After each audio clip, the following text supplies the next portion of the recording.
we can do things that make our life easier. We can do things that reduce pain that we're putting out into the world. We can do things that address trauma that might trigger us and make us treat the people we love like crap. And you're an amazing human how you are. Like, you are a flawed, amazing character of a human. And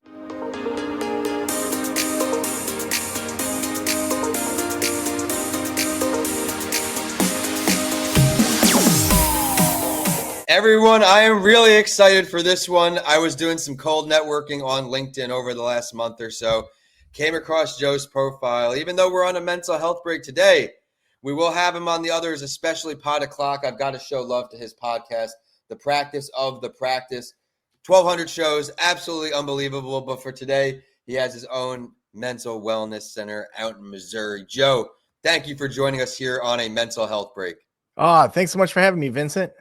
Oh, I'm excited. There's a lot to learn today. As not only has his own practice, but he's going to share his mental health story and what led him here today, right here on a mental health break. My name is Vincent A. Lancey, and thank you for tuning in, keeping this show a top 5% global show. Each week, we bring on mental health advocates to share their story. Remember, you are never alone. And Joe, the way I like to run these shows is in phases, beginning, middle, and next. So let's talk about what led you to want to open your own mental practice, your mental health story maybe. Yeah, so I was raised by a psychologist and a school nurse, so very emotionally intelligent parents.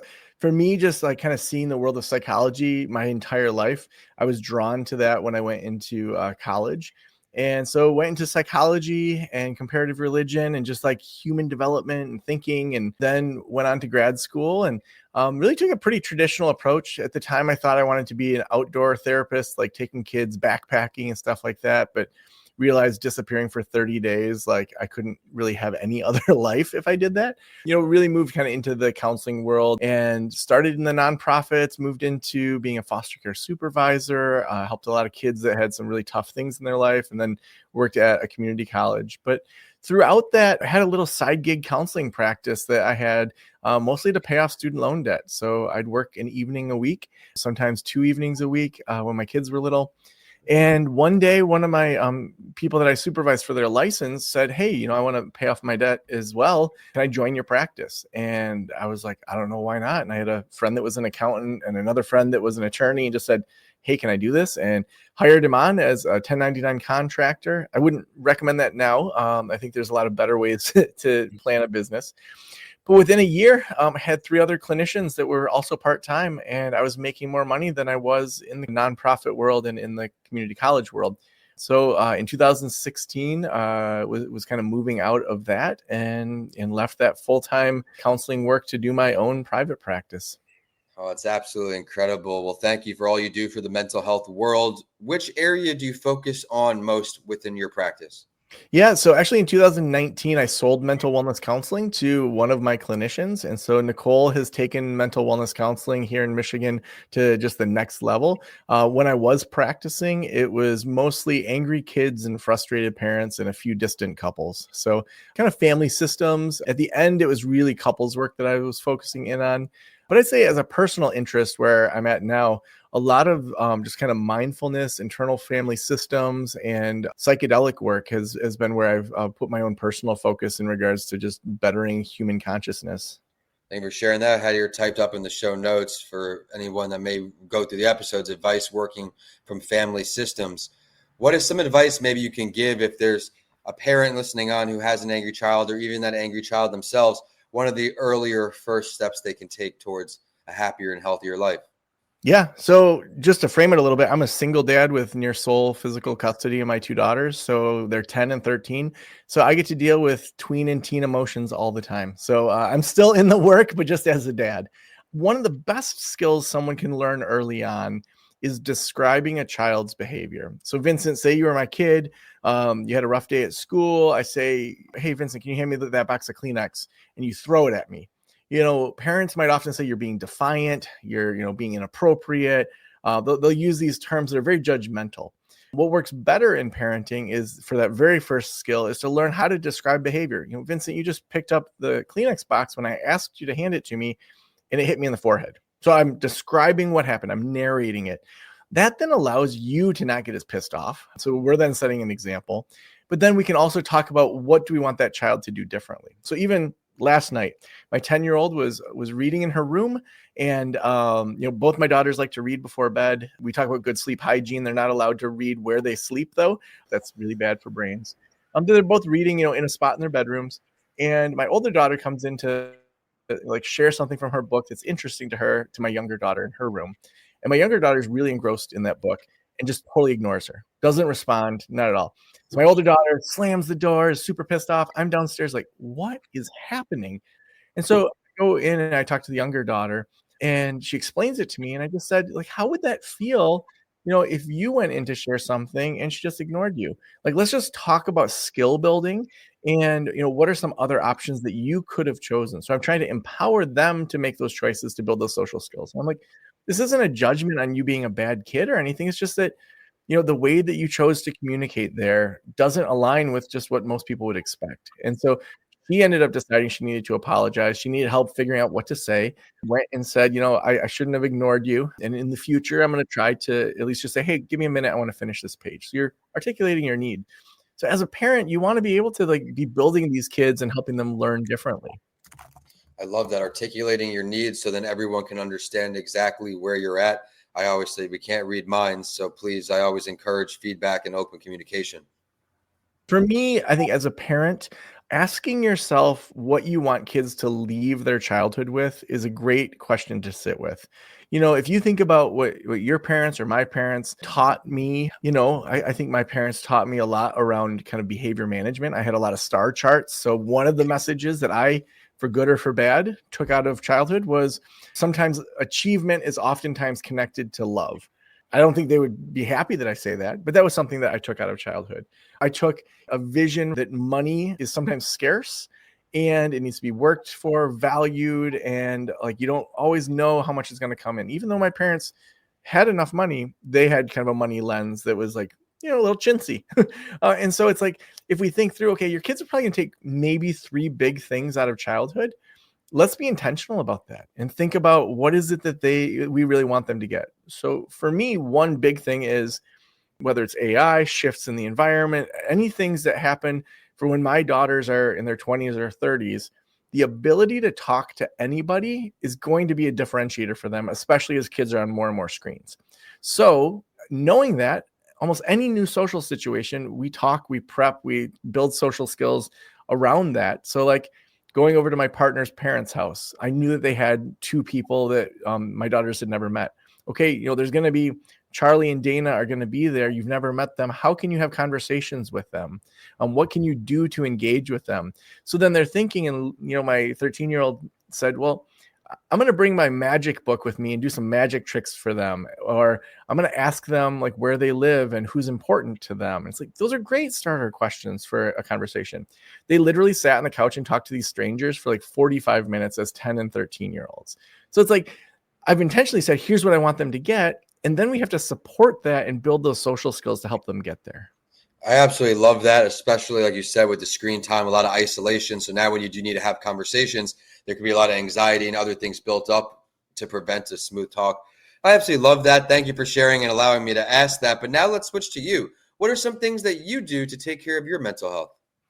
Yeah. So, I went through a lot of, I had to fast forward a lot of this. During the pandemic, we went on the road as a family to live in national parks in a camper for 9 months, went all the way from Michigan, all the way out west.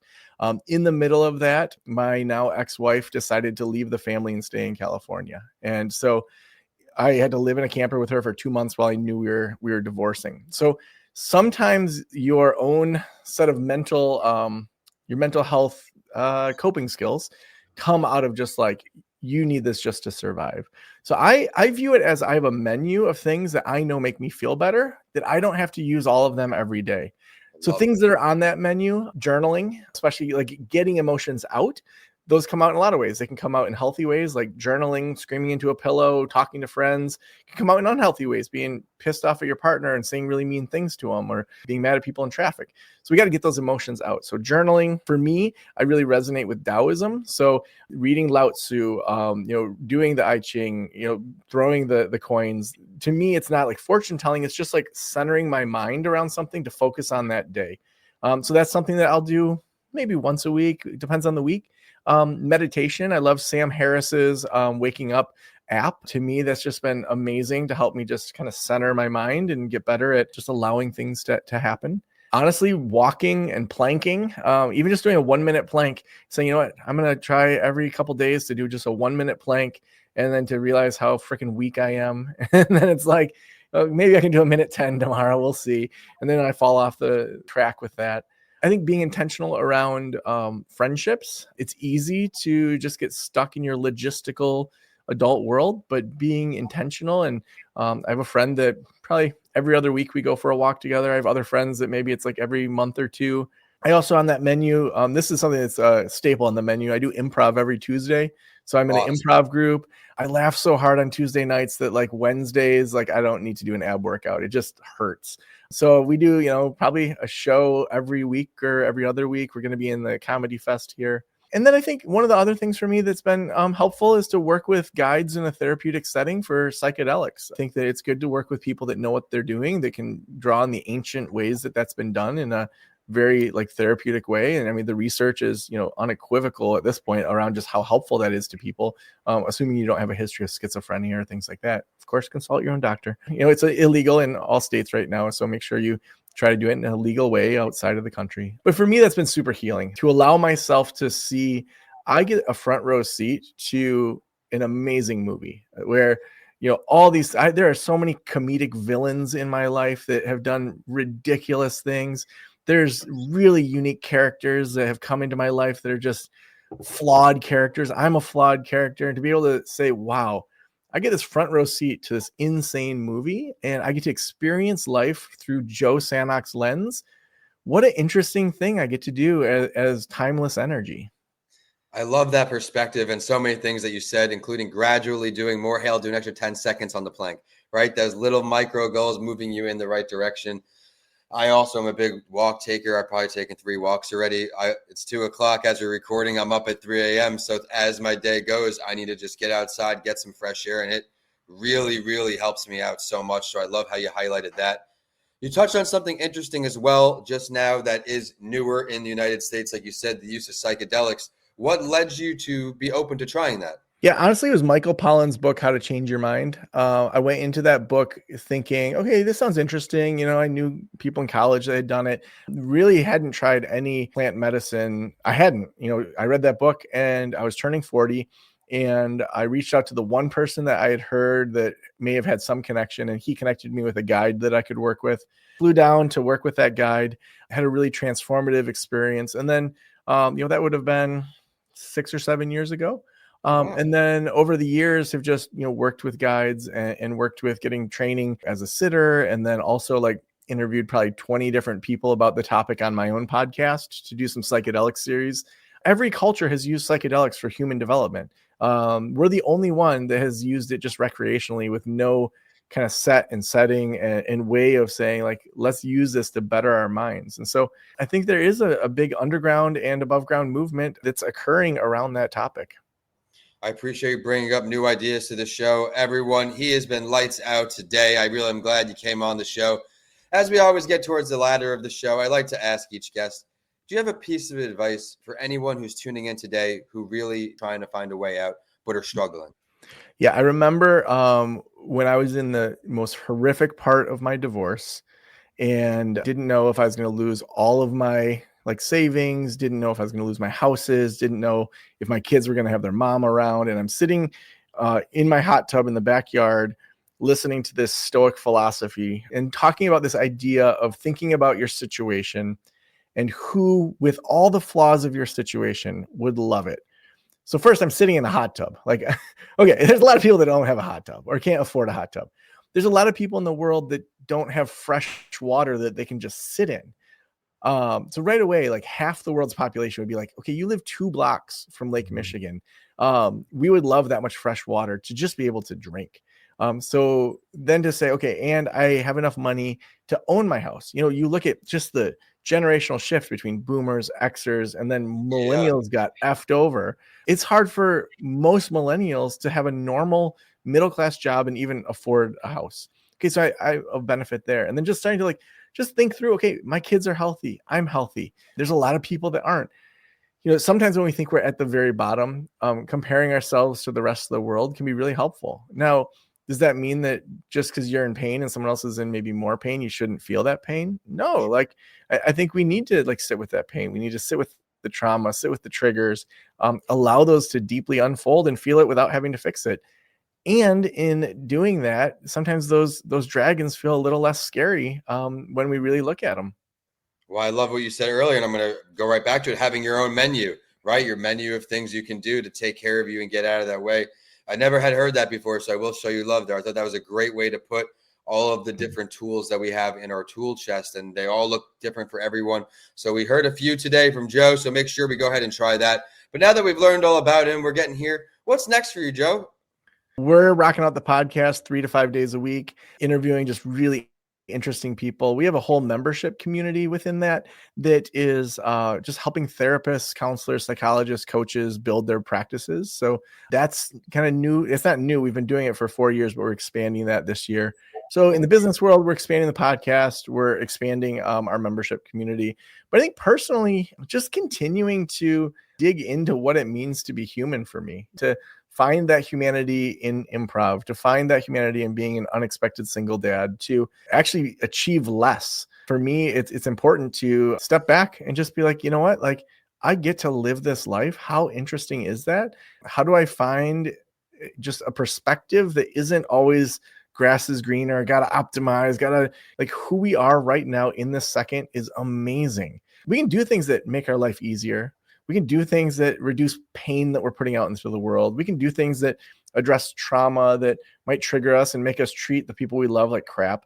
And you're an amazing human how you are. Like, you are a flawed, amazing character of a human. And for me, I think digging into that and saying, like, what does that mean in a very interesting political world and a very interesting just things that are shifting in our society, to say, like, I want to be a grounded person that's connected to those around me and tries to make the world better than I found it. Well, that's not a bad mantra right there. I think every day we can choose to sit and sulk, or we could choose to improve. And we're the only one that can get ourselves to improve. We can put all these tools out here. We can learn all of the research on the internet. But if you don't want to make that push, we can't do it for you. So I hope Joe's inspired you today. You certainly inspired me. Joe, what's one more thing that you would like our audience to know about you? I loved on your sheet here for the information sheet, you brought up the mint chocolate chip ice cream. That you don't like that. I grew up on as the Ninja Turtle ice cream. Ugh, makes me want to puke in my mouth. Why would I put toothpaste on my ice cream? Yuck. To me, mint, the only place for mint is as a breath freshening device. Like, brush your teeth, have a mint if you're going on a date. It is not meant to be enjoyed. It is functional. So that would be something. I wrote a book called Thursday is the New Friday. It's a book about the 4-day work week and a lot of the tools that we're talking about here. We've got the podcast. We've got ways that we support people in their own human development. I think, if we're talking like one last thing, you're enough. I think that if people just realize, like, you are amazing how you are. Sometimes we buy into that whole marketing point of view that, you see a billboard, you're not sexy enough, buy this liqueur, you buy this car, capitalism has made you feel like crap. And you know what? Like, you aren't something to just buy things. You are a person that is amazing, and enjoy that. Sit in that. Oh, Joe, what great words. I got to thank you so much for giving us some time here today. Everyone, I got to ask him right now, not just where to find him online, but I want to show support to his podcast, because as a podcaster, we've been going over about 5.5 years of weekly shows. This guy is absolutely blowing me out of the water, and it's inspiring to me. Where can we find the pod? Yeah, wherever you listen to podcasts, it's Practice of the Practice. We mostly say that we help counselors in private practice, but honestly, I am just a curious person. I interview people from all over the place. So right before you, I interviewed the senior editor at Harvard Business Review who just wrote a book about the genius of Taylor Swift. And I'm not a Swiftie, but this dude had some information that was like, what? Like, he's this artsy Radiohead listening, foreign film loving guy that wrote a book about Taylor Swift. So I find it entertaining to just like interview really cool, interesting people. And the lens, because I'm a therapist, is through kind of private practice, but anyone that's interested in becoming a better person would love Practice of the Practice. I absolutely love that. Thank you for sharing. And then we got the book is on Amazon. Yep. Anywhere. I mean, your local bookstore probably has it too. So Thursday is the new Friday. Wherever you get your books, you can either order it or you can get it from Amazon or wherever you buy your books. All right, everyone. Well, be sure to go check out all he has to offer online. He gave us a great sneak peek into his life, but I want to challenge you to stay put on our shows. We're going to bring him on Pot O'Clock this summer. He'll be on that entrepreneur show because he's got a lot of value to add in each way. And of course, writing with authors, he's got the book. So Joe, you fit all the boxes of my show. So I'm very glad that we had the chance to connect, allow me to learn and my audience to learn from you. Everyone, remember to take a deep breath. This is a mental health break brought to you by John Ford's Empathy Set and Empathy Cart. He's got so much. Go to Empathy app in the App Store, empathyset.com for his card set. And my name is Vincent A. Lancy. Thank you for tuning in today here on a mental health break. Joe, thank you so much. Thank you for having me.